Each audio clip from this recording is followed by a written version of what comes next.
Hello guys, for today's video ay nagluluto ako ng Korean crispy chicken style. So, syempre nilagyan ko ng egg, 2 egg, at saka 5 pieces na chicken legs.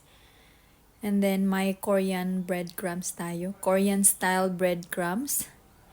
And then i-fry lang natin siya guys. Tapos baliktarin lang natin siya.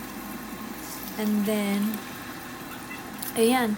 So, i-fry mo pala siya ng 2 beses para maging super crispy siya.